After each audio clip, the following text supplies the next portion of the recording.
வாழ்க வளமுடன்.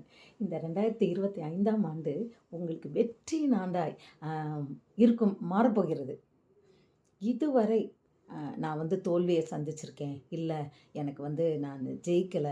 என்னோட பிஸ்னஸா இருக்கட்டும், என்னோட வேற படிப்பா இருக்கட்டும், எதுலயுமே நான் தோத்து தான் போறேன். இன்னும் நான் வாழ்க்கையில சக்ஸஸ் ஆகல அப்படின்னு சொல்ற யாரா இருந்தாலும் இந்த வீடியோவ நீங்க பாருங்க. நிச்சயமாகவே இந்த 2025ஆம் ஆண்டுல அந்த தோல்வி உங்களுக்கு ஜெயமாய், ஒரு வெற்றியாய் மாறப்போகிறது.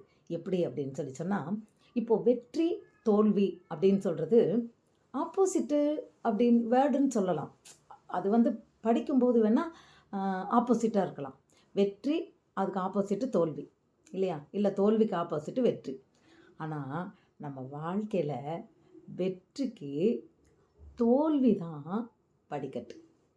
அதாவது வெற்றி பாதையில் நம்ம போகும்போது வழியில் நம்ம ஸ்டேஷன் மாதிரி அதை சந்திக்கிறோம். அவ்வளோதான். Very simple. இதை கடந்து தான் நம்ம ஜெயிக்க முடியும். சரி, நான் இப்போ இன்னும் நான் ஜெயிக்கலையே, தோத்துக்கிட்டு தானே இருக்கேன். பரவாயில்ல. என்ன தப்பு? என்ன ஆச்சு? எதில் விழுந்தோன்னு சொல்லி பாருங்க.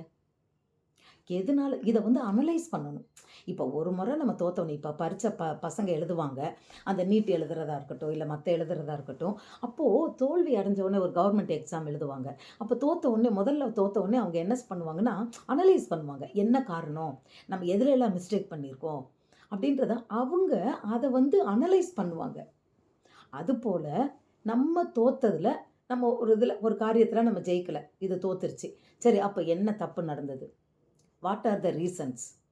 இதை நம்ம கண்டுபிடிச்சி அடுத்த முறை நம்ம என்ன செய்யணும்? அந்த இது இல்லாத படிக்க நம்ம அதை நடத்தணும். அப்படியும் தோத்து போச்சா, கவலைப்படாதீங்க. எத்தனையோ வழி இருக்குது.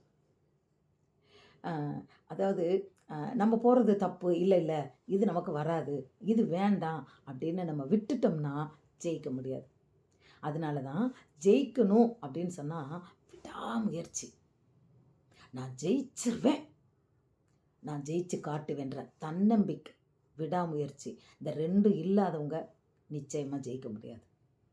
ஆனால் இந்த ரெண்டும் இருந்தால் என்ன தோல்வி இருந்தாலும் அதுலேருந்து மீண்டு வந்துடலாம். இப்போ ஒரு குழந்தை இருக்குன்னு வச்சுக்கோங்களேன், கீழே விழுந்துருச்சு. அது தானே அந்த மாதிரி குழந்தைக்கு தான் சீக்கிரம் நடக்கும்.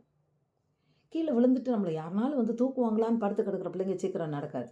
எப்போ பாரு அடுத்தவங்க தூக்கணும்னு நினைக்கும். அடுத்தவங்களை எதிர்பார்த்தா நம்ம ஜெயிக்கிறது இல்லை. ரெண்டாவது, அவங்க இப்படி பண்ணாங்க அப்படின்ற அந்த இதை பார்த்தா நமக்கு கஷ்டம். புதிய முயற்சி பண்ணணும், புதிய வழியை நம்ம கண்டுபிடிக்கணும், புது பாதையை நம்ம கண்டுபிடிக்கணும். இதுக்கு நாம் முயற்சி பண்ணணும். ஒரு சின்ன பறவை என்ன அழகா கூடு கட்டுது, அது தோத்து போதா? இல்லை. ஒரு குட்டி சிலந்தி பூச்சி எத்தனை முறை அது அந்த கூடை கட்டும்போது எத்தனை தடவை பிஞ்சு போகும் தெரியுமா? அதை பார்த்தீங்கன்னா தெரியும். அந்த வாயிலேருந்து ஒரு மாதிரி பசை அதில் வலை கட்டுறாங்கல்ல, அப்போ அது அந்து போய்கிட்டே இருக்கும். ஒரே வாட்டிலெல்லாம் அதெல்லாம் கட்ட முடியாது. அதுதான் சொல்கிறாங்கல்ல, அவுரங்கசீப் படையெடுக்கும்போது 17 முறை அவர் படையெடுத்தாராம். அப்போ தோற்று போயிடுவோம், சேச்சா இனிமேல் நம்ம ஜெயிக்க மாட்டோம் அப்படின்னு நினச்சிட்டு ரொம்ப சோகமாக உட்காந்துருக்கிறதுல இந்த செலந்தி பூச்சி கூடு கட்டுறதை பார்த்துக்கிட்டு இருந்தாராம். தூக்கம் வராமல் ராத்திரி நேரத்தில் ராஜா. அப்போ பார்த்த உடனே நினச்சார், அந்த குட்டி செலந்தி பூச்சி எத்தனை முறை விடாமுயற்சியாக பண்ணுது, நம்ம இந்த ஒரு வாட்டி நம்ம பண்ணுவோம்னு சொல்லி மறுபடியும் அவர் பண்ணும்போது தான் ஜெயிச்சாராம். ஆனால் அவர் சொல்லுவாங்க, இத்தனை முறை படையெடுத்தாருன்னு. ஆனால் ஜெயிச்சிட்டார். எத்தனை முறை தோற்றோன்றது முக்கியம் இல்லை, ஜெயித்தமா அதுதான் முக்கியம். நம்ம ஜெயிச்ச உடனே தோல்வியெல்லாம் மறைஞ்சிருதுல்ல, சொல்லுங்க. தோற்றது கணக்கில் வராது, ஜெயிச்சது தான் வரும். ஆனால் நம்ம இதை விடாமுயற்சியை விட்டுட்டு எனக்கு வராதுன்னு விட்டுட்டோம்னா தோல்வி தான் நம்ம சரித்திரத்தில் எழுதப்படும். ஒன்றே ஒன்று தெரிஞ்சுக்கணும், நான் தோற்க பிறந்தவன் அல்ல அப்படின்னு மனசில் எழுதிக்கணும். இந்த தன்னம்பிக்கையை வளர்த்துக்கணும். உங்கள் பேரை வச்சு, உங்கள் பேரை சொல்லி, நான் தோற்று போவதற்கு பிறந்தவன் அல்ல, நான் ஜெயிக்க பிறந்தவன் அப்படின்னு நீங்கள் விடாமுயற்சி நீங்கள் சொல்லணும். அதை சொல்லிவிட்டு நீங்கள் திரும்பி எழும்பணும். நம்ம போகிற வழி தானே, இன்னும் கொஞ்சம் தூரம் தான் போகணும், ஜெயிக்கிறதுக்கு இன்னும் கொஞ்சம் தூரம் தான். அந்த எண்ணத்தோடு நீங்கள் போகணும்.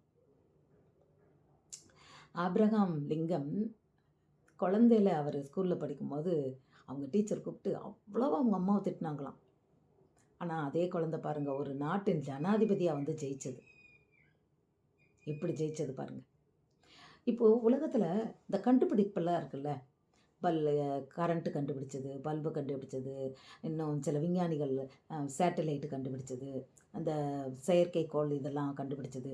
இதெல்லாமே அவங்க கண்டுபிடிச்சதெல்லாம் அப்படி மேஜிக் மாதிரி உடனே கண்டுபிடிச்சிட்டாங்களா? ஜெயிச்சிட்டாங்களா? யாரோ ஒருத்தரோட இரவு பகல் தூக்கம் இல்லாதபடிக்கு அவங்க தோற்று தோற்று தோற்று இது வரலை வரலை வரலை அப்படின்னு கண்டுபிடிக்கிறது தான். இப்போ ஒரு ஊசி கண்டுபிடிக்கிறாங்க, கொரோனாவுக்கு ஊசியோ இல்லை அந்த தடுப்பு ஊசின்னு அதெல்லாம் ஒருத்தவங்க வாழ்க்கையே அர்ப்பணித்து அவங்க கஷ்டப்பட்டு இரவு பகலாக கஷ்டப்பட்டு அவங்க வந்து அதுவே கெதின்னு இருந்து அவங்க கண்டுபிடிச்சு தான் உலகத்துக்கே அது வந்து பிரயோஜனப்படுது. அவங்க எவ்வளோ கஷ்டப்பட்டாங்களோ அந்த விஷயத்தை ஜெயிக்கிறதுக்கு, அவ்வளோ அந்த மற்றவங்களுக்கு அது பிரயோஜனமாக இருக்குது.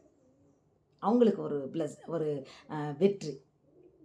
இதுபடி தான் வெற்றின்றது லேசாக கிடைக்கிறதில்ல. ஆனால் தோல்வி சீக்கிரம் கிடச்சிரும். தோல்வின்றது ரொம்ப வெரி சிம்பிள்.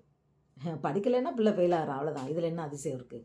ஆனால் முதல் மார்க் எடுக்கணும்னு நினச்சி படிக்கிறான் பார்த்தீங்களா, அது ரொம்ப கஷ்டப்பட்டு படித்து ஜெயிக்கணும்.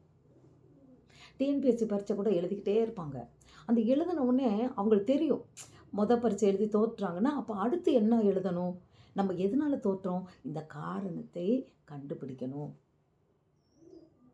அப்புறம் ஞானமாக கொஞ்சம் அந்த 6வது அறிவை இன்னும் கொஞ்சம் யூஸ் பண்ணி என்னென்னலாம் தவறிட்டோம், அப்போ அடுத்த முறை ரொம்ப கவனமாக பண்ணணும்னு சொல்லி நாம் பண்ணணும். அதை அப்படி விட்டுறக்கூடாது, தொடரணும். தொடர்ந்து அதுதான் விடாமுயற்சி. விடாமுயற்சி மட்டும் நான் ஜெயிக்க மாட்டேன் இல்லை, ஜெயிப்பேன், சாதிப்பேன், என்னால் முடியும், என்னால் மட்டும்தான் முடியும் அப்படின்ற ஒரு தன்னம்பிக்கை, விவேகம் இருக்கணும். எத்தனை பேர் இந்த சினிமா ஸ்டார்னு சொல்கிறாங்களப்பா, அவங்களெல்லாம் நீங்கள் கேட்டு பாருங்களேன், யாருமே டான்னு வரல ஸ்டாராக.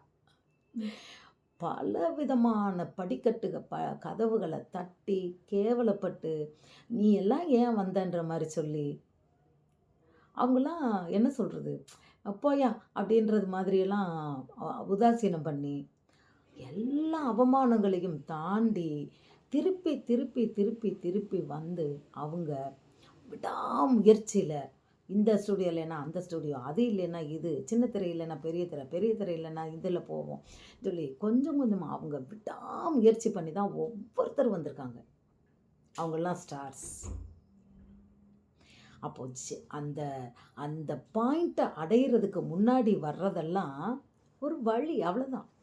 அது தோல்வி கிடையாது. நீங்கள் தோற்று போயிட்டேன்னு சொல்லவே சொல்லாதீங்க. நீங்கள் ஜெயிக்கிறதுக்கு பாதையில் நீங்கள் போய்கிட்டு இருக்கீங்க. அது ஒரு பாதை, அதை தாண்டி நீங்கள் ஜெயிக்கணும். ஜெயிச்சிருவீங்க. இந்த 2025வது ஆண்டு உங்களுக்கு வெற்றியின் ஆண்டாய், ஜெயத்தின் ஆண்டாய். அது எந்த உங்களோட துறையாக இருக்கலாம், உங்களோட படிப்பாக இருக்கலாம், பிஸ்னஸாக இருக்கலாம், கண்டுபிடிப்பாக இருக்கலாம், இல்லை உங்கள் குடும்பம், ஏதோ ஒன்று. தோத்துட்டேன் அப்படின்னு நினச்சவங்களுக்கு இந்த வருஷம் எழும்புங்க, மறுபடியும் எழும்புங்க. நீங்கள் தோக்கலை, வெற்றிக்கு பக்கத்தில் நிற்கிறீங்க. இதோ உங்கள் பக்கத்தில் நிற்கிது உங்கள் கதவு, வெற்றி கதவு இப்போ திறந்துருவீங்க. ஜெயிச்சு இந்த 2025 கொண்டாட போகிறீங்க. முயற்சி பண்ணுங்கள். நீங்கள் ஜெயிக்கிறதுக்கு எங்களோட வாழ்த்துக்கள். God bless you.